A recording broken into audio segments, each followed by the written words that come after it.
நடிகர் விஜயா அறிக்கை விடுத்திருக்காருக்கா. அது சம்பந்தமா இன்னைக்கு கோவையில் பல்வேறு இடங்களில் போஸ்டர் ஒட்டியிருக்காங்க. நாங்கள் யாரா இருந்தாலும் சிஏ பற்றினுடைய உண்மை நிலையை நாங்கள் விளக்குகிறோம். என்னை பொறுத்த வரைக்கும் ஒரு கோரிக்கை, திறந்த மனதோடு நீங்கள் அதை பற்றி புரிந்து கொள்ளுங்கள். எடுத்தோன்னே எல்லாரும் எதிர்க்கிறாங்கன்னு நீங்கள் எதிர்க்காதீங்க. பாருங்க உள்ள என்னென்னவெல்லாம் அந்த சட்டம் சொல்கிறது, யாருக்கு எதிராக இருக்கிறது அப்படிங்கிற புரிஞ்சுட்டு நீங்கள் பேசுங்கன்னு சொல்கிறோம்.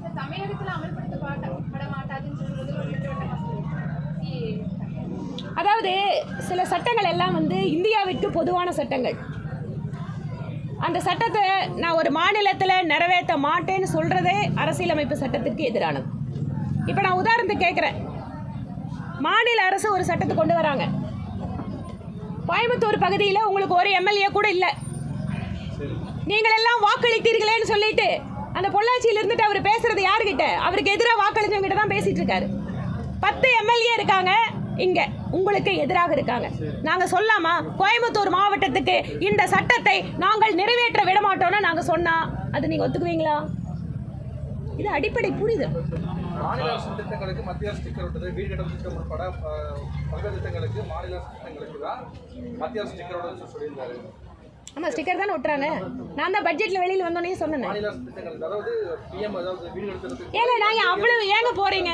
இன்னைக்கு நான் சொல்றேங்க, இன்னைக்கு காலையில மாநிலத்தோட முதலமைச்சர் மின்னணு சந்தை வாயிலாக விவசாயிகள் உங்கள் பொருட்களை விற்றுக்கொள்ளலாங்கிறாரு. அது என்ன திட்டம்? அது மத்திய அரசாங்கத்தோட திட்டம். நாம் அப்படிங்கிற திட்டம் முதன்முறையாக நான் எம்எல்ஏ ஆன போது முதல் பேச்சிலேயே நாம் திட்டத்தை பற்றி சட்டப்பேரவையில் பேசியிருக்கிறேன். அதை இன்னைக்கு ஏதோ புதுசாக அறிவிப்பு கொடுத்த மாதிரி கொடுக்குறாங்க.